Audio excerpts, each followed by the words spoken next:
Today, Baba is talking about how to give regard. So, the law is if you give regard, you receive regard. So, Baba says that when you meet somebody, then saying Om Shanti is a form of giving regard.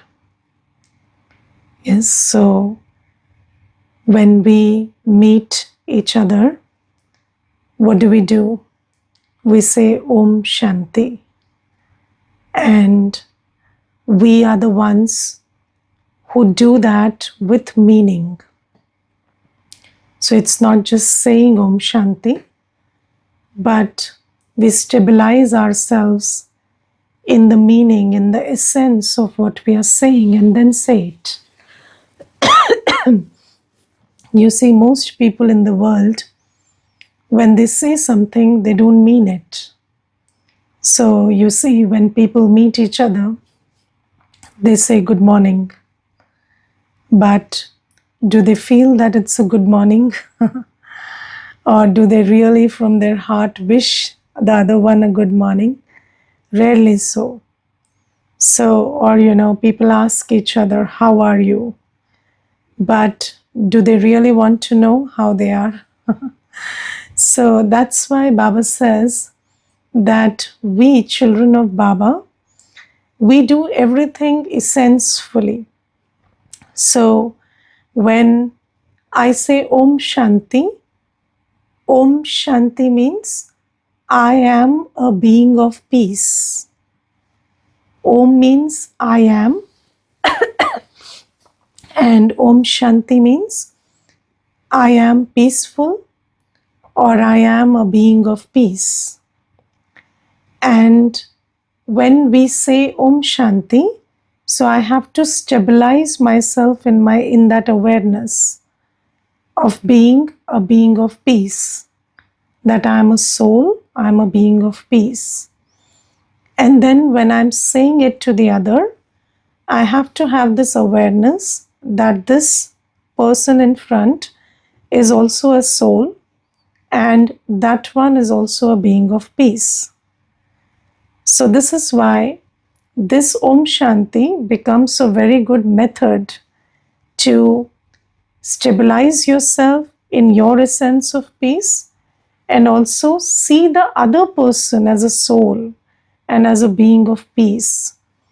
And seeing everyone as they are spiritually is a form of giving regard. So, many a times people praise each other, they use big words to describe others, but when they are using those words, they don't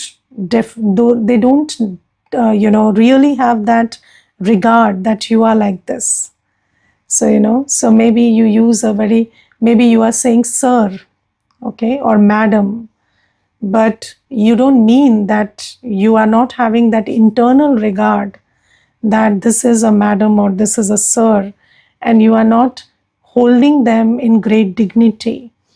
But when we say Om Shanti meaningfully, then I'm really seeing the other soul as a peaceful being of light. And that is a form of giving regard. So how you perceive the other, is a very big aspect of giving regard. Because you may say something, but if your vision is not that of regard, then it doesn't mean anything.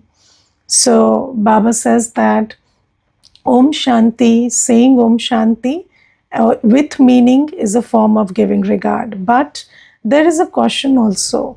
So these days, because we in Brahma Kumaris use Om Shanti, we use that also without meaning many times.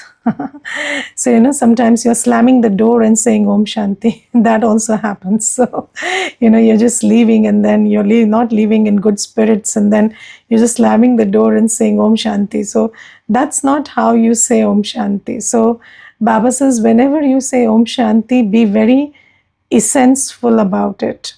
Feel that I am a being of peace, switch to that awareness, and then also perceive the other one as a soul, as a being of peace. So this, Baba says, is a way of giving regard.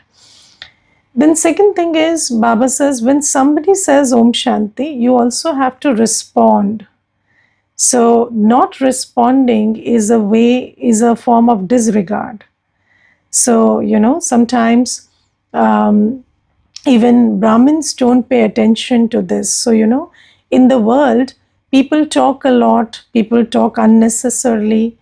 But here in the Brahmin family means we, the children of Baba who recognize Baba, we are called Brahmins because Shiv Baba has adopted us through Brahma Baba. So we are Baba's children, Brahmins. And Baba says, we Brahmins, the real Brahmins, the ones who practice purity and the ones who take care of all the, disciplines of a spiritual life, we Brahmins, we don't talk wasteful, we don't talk about waste to build connections. So usually when people connect with each other, there is a lot of wasteful talk involved and they connect through that. Yes. But when we meet each other, then how do we ensure that the vibrational exchange is loveful and respectful? So just, saying Om Shanti with love or responding with love is a great way to build that regard for each other, that relationship with each other. And, I have seen that when we meet each other in the family, then of course we don't have the time to tell everybody how much we love them or how much we are part of the same family and we are very happy about it.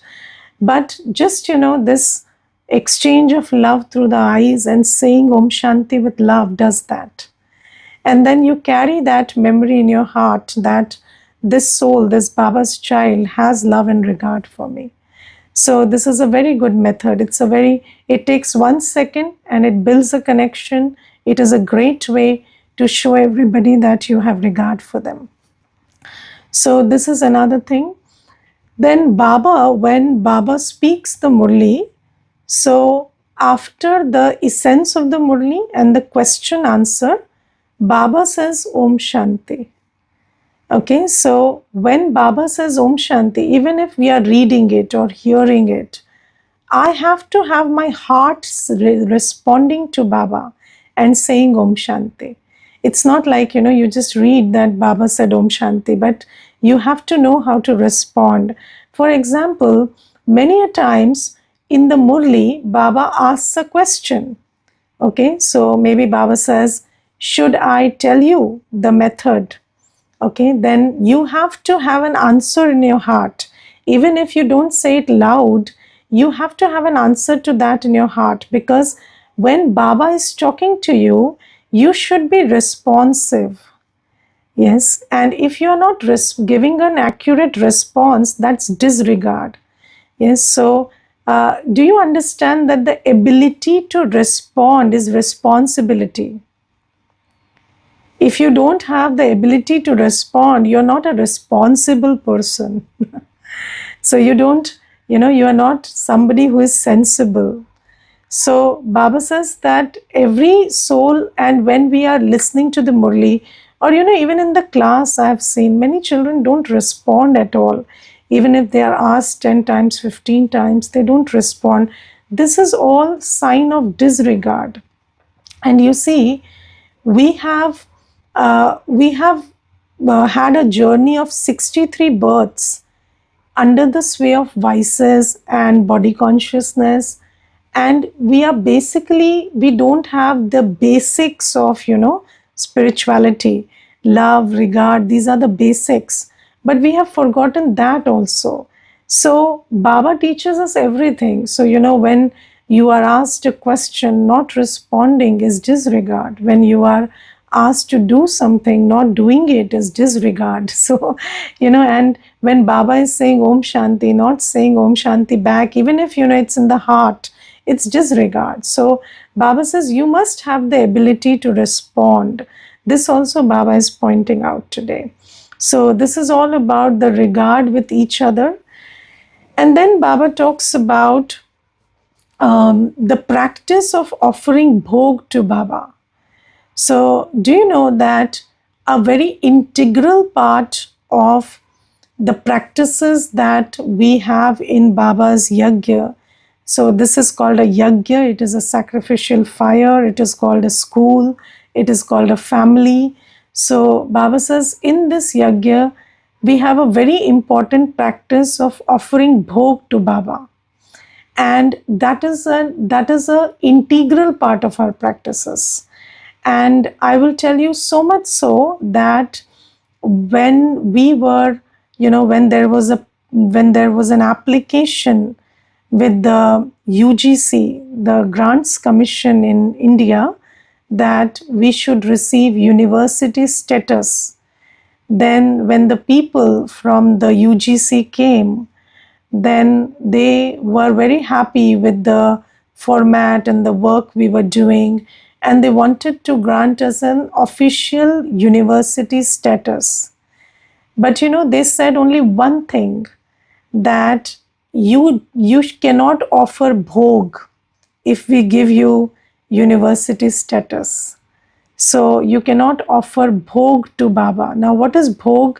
So we have this practice of cooking in Baba's remembrance, and when the food is cooked, we set aside some part of the food, and then we invoke Baba and we offer it to Baba in a very subtle way.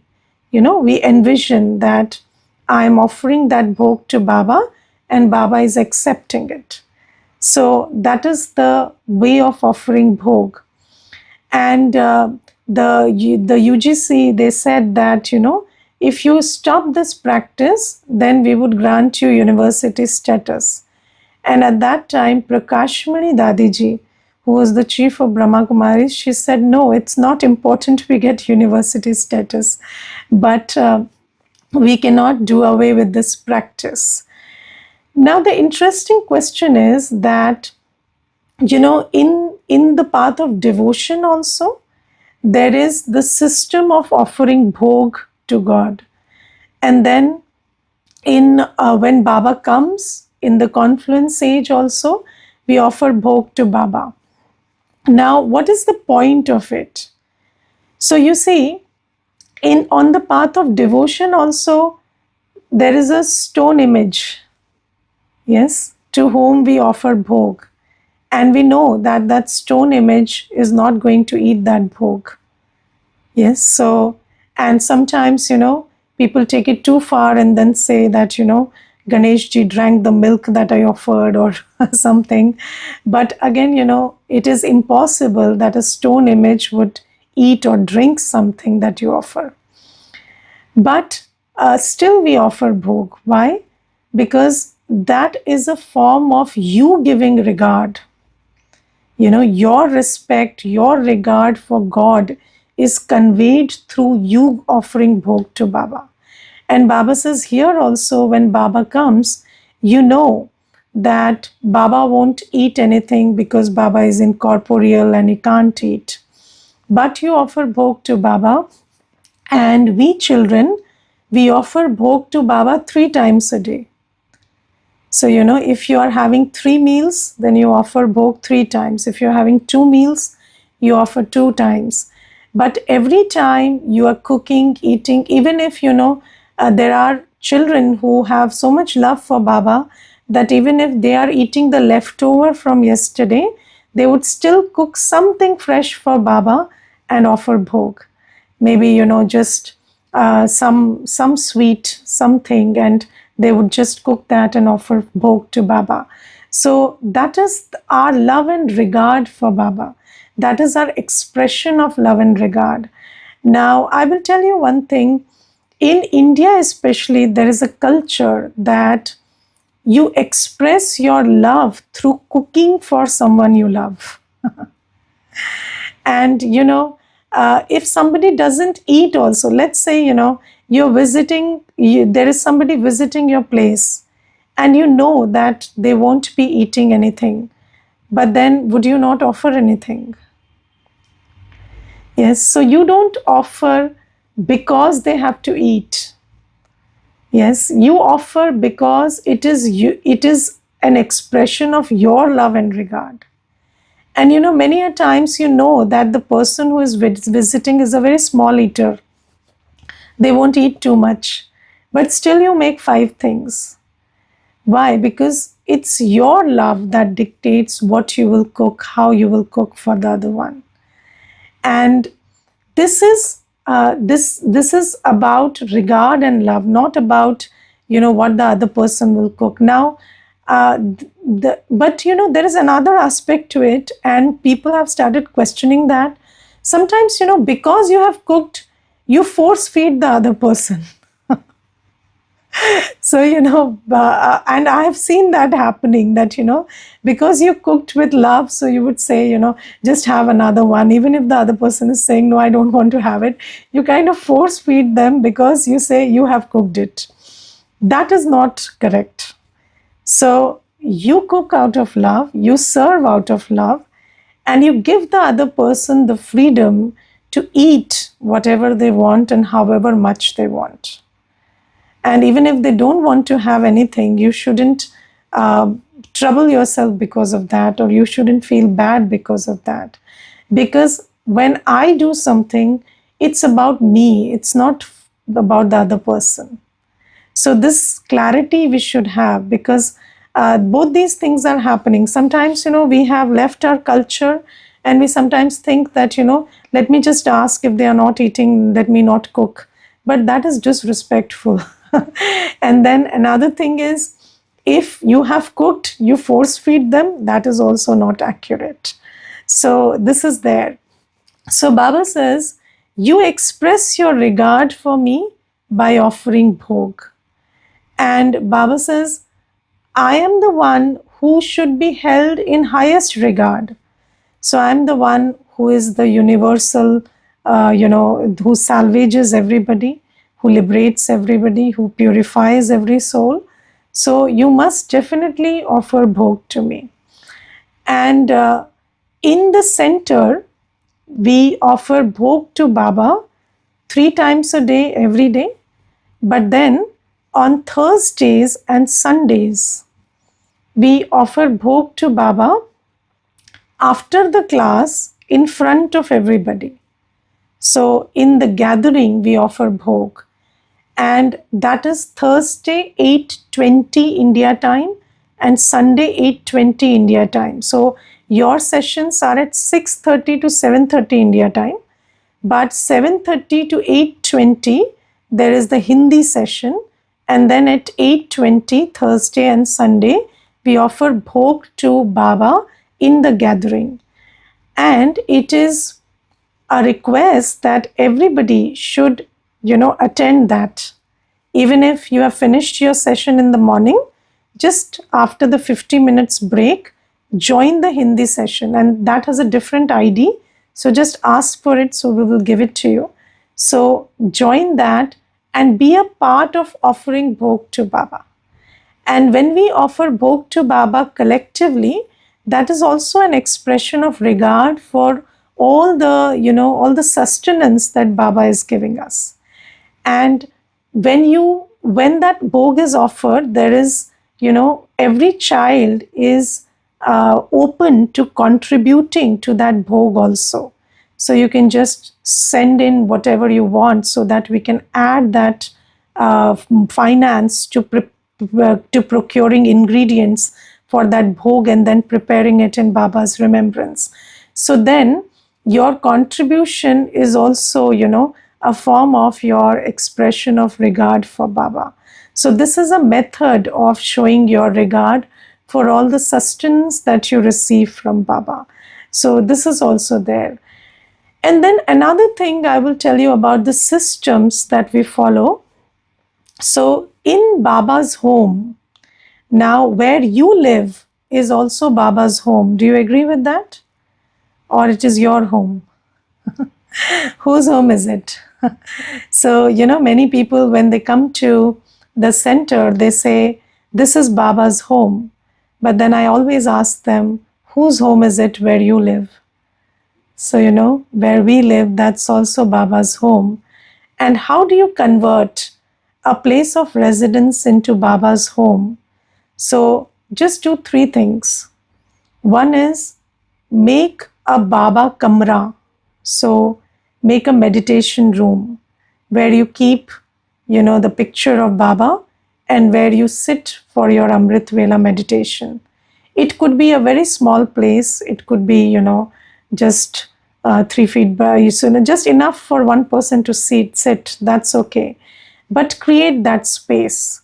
And, when you create that space, what you write above it is Baba's room. So, just like every family member, or, the house also has a name, this is somebody's house or this is somebody's room. So that is Baba's room. And where there is Baba's room, that is Baba's home. So you cannot have a home. So, in the path of devotion, there was the system of having a small temple of deities in every home. And what was the practice? Many generations back, people when they used to live in palaces, they used to have a whole place, big place dedicated as the temple. And then the houses got smaller and the temples also got smaller. And now on one corner, they fix a small wooden, cabinet, and then they keep the picture of deities, and then they say this is the temple. But Baba says, when you now understand that Shiv Baba has come and you are having yoga with that Baba and you are, you belong to Baba, then create a space which you call Baba's room and then sit and meditate there. Remember Baba. Second thing you do is where you cook. So that kitchen of yours is called Baba's Bhandara. Okay, Bhandara is the word for kitchen. And we always put that nameplate, Baba's Bhandara. Because, what you eat is an integral part of your physical and spiritual sustenance. So food affects the soul and the body equally. And when you assign that, that attitude to the place of cooking, then whenever you enter that space, you know that you have to be in Baba's remembrance and cook in Baba's remembrance. So have that sanctity for Baba's kitchen. Sometimes, there are children of Baba who are very good practitioners, and they hire help to clean the space that they live in. But then they don't allow that person who is not in Baba's Gyan to clean the kitchen because that should have good vibrations. So, somebody may be not practicing purity or something, and that person is not allowed to clean the kitchen or Baba's room because these places have a definite sanctity. And Baba says, don't let anything impure, not even impure thoughts, to enter that space. And when that space is so charged, then whatever you cook in that space will have that charge. And then that will be acceptable to Baba as bhog also. And Baba has given us the discipline to not eat, non-vegetarian or onion and garlic. So of course, everybody takes care of these practices eventually, and there are many, there are many kinds of habits you have formed. So, but eventually, try to, not let these things enter the kitchen. And then your kitchen will become a source of energy for not just the family, but also the world. So, and I will tell you one personal experience. So, when I started giving that dignity to Baba's Bhandara, then I had this thought automatically, I had never thought about this title, but Baba gave me this title that you are Annapurna. So, Annapurna is a deity in India, and that deity is held as the deity of for feeding everybody. So, Annapurna is somebody who feeds everybody. And when I started giving that, in my early days, when I started giving that sanctity to Baba's Bhandara, then I had this swaman that nobody will ever go hungry from this place, or, everybody will receive spiritual and physical sustenance from this place. And it has never happened that, in any Brahma Bhojan, any time there is shortage of food. Food got over and somebody was not fed. That never happened. So Baba says that this is the Baba's Bhandara. And then there is another term called Baba's Bhandari. So in the center, the box in which all the money flows, whatever cooperation or contribution people give, that box is called Baba's Bhandari. So, and these days there is, money comes in the account also and everything. And all of that, the account, when it is maintained, it is called Baba's Bhandari, which means that it is Baba's money.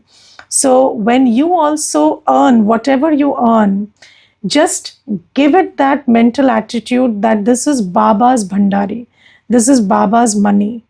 And then whenever you are using that money, just ask yourself, would Baba allow you to spend on this head?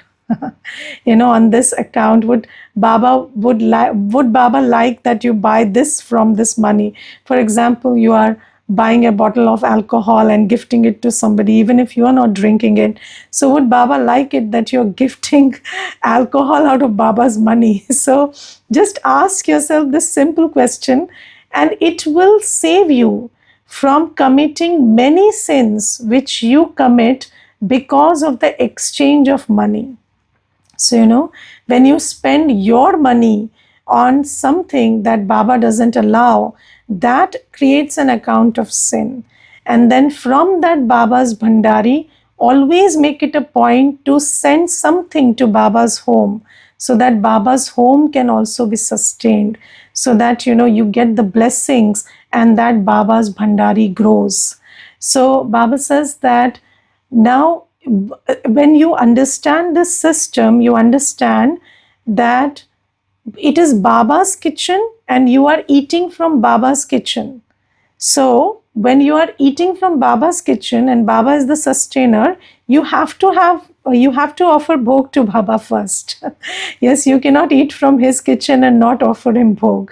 So Baba says, when you understand these three things, that offering bhog is a form of regard. Second, Baba is the Almighty, the purifier, the one who is salvaging. So I must offer my regard to that one. And third, because I'm eating from Baba's Bhandara, so I must offer bhog to Baba. So then you will have a lot of love and you will offer bhog to Baba with a lot of love. And I think, when you cook in Baba's love, offer bhog to Baba's love, this is a very good method of establishing a connection with the incorporeal. Yes, because when we do something for Baba in Baba's remembrance, that creates a very spiritual and loving connection with the one you are doing it for. Yes, and have you noticed that you have a very deep connection with the one who cooks for you? So your heart is always attached to that one. And Baba says, when through this simple method, you can have a very good link of love with Baba. So these are the two things. And then one more point we will take. So Baba today says that the lawmakers can't be lawbreakers. Okay, so if you are breaking a law, then you cannot be the one who can enforce any law on anybody.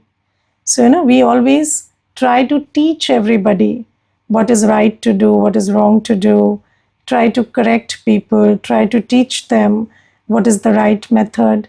But mostly people don't listen to us. Why? Because we are not listening to Baba.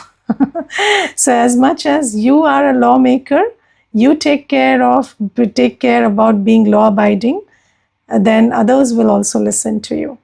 And Baba says, be a lawmaker in your thought, word, act when you are coming into connection, when you're cooperating, and when you're doing service. So let's understand very briefly what are the laws about these things. So whenever you are thinking, ask yourself, is my thought necessary? Is it pure? Is it useful? Yes, is it true? Okay, so is it based on the truth that Baba is telling me? Is it a pure thought? And is it a useful thought? Okay, then whenever you speak, ask yourself, is my word kind? Yes. Is my word sweet? Is my word meaningful? Okay, or am I using extra words? So is my word also in limits? Then whenever you are acting, whenever you come into action, ask yourself, am I having the balance of being detached and loving? So all your actions should be performed while sitting on the lotus seat. So you have to do what's necessary. It has to be filled with love, but it also has to be done from a place of detachment. Whether you're working, whether you are taking care of kids, whatever you're doing. And then when you are cooperating with somebody, just have the, just know that you are filling, you are just giving them what they need. When suppose you are helping in the bhandara and somebody is cooking and they know how to cook but they don't know how to chop, then just chop and give them. Don't interfere in the cooking also. So you should know how to cooperate and not interfere. There is a very thin line between interfering and cooperating. So when you give someone as much as support as they need without interfering in other things, that's cooperation. Just filling in the space they need to be filled in with. So for example, there are some people who will say, I cannot cooperate, let me handle the whole thing. And there are some people who will just, not do enough. So you should have that ability to cooperate. Then Baba says, when you are doing service, when you're serving somebody spiritually, so do you know that when you serve somebody spiritually, they get a lot of benefit and then they start praising you, thanking you and everything. So, and then when you receive that praise and thankfulness, gratitude, then you become full of ego. So whenever you serve, you have to have this awareness, this attitude that I'm an instrument. I'm just being an instrument, sharing what Baba has given me. This is not mine. So all the praise, the gratitude, it goes to Baba. So this is there. And then another thing Baba says is one more point there was. So in connection, so when you come into connection with somebody, so there has to be a balance of love and law. So you are loveful also, but you don't cross the line. So you are not attached. You don't do anything out of, your lust, anger, ego, attachment, greed has to take a back seat. And then you have to have connections based on Baba's directions and full of love. So Baba says, don't break these laws. And then you will have that spiritual power that whenever you tell somebody to follow a discipline, they will. All right. Om Shanti. So anybody wants to share anything, please do.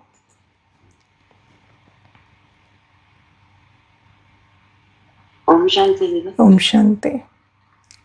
Today I would like to only show my Baba's room to everyone. Okay. Just to meet you.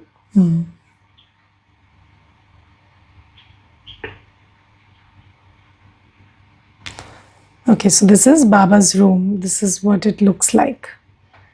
Okay, so there's a picture of Baba, and it's a small space where you sit and remember Baba. Okay. Okay, so Okay. okay, anybody wants any help, suggestions, you can call and just ask us. We will tell you how to make Baba's room, or we'll send you designs how you can do that. We will help you with everything. Okay. So anybody else wants to share anything?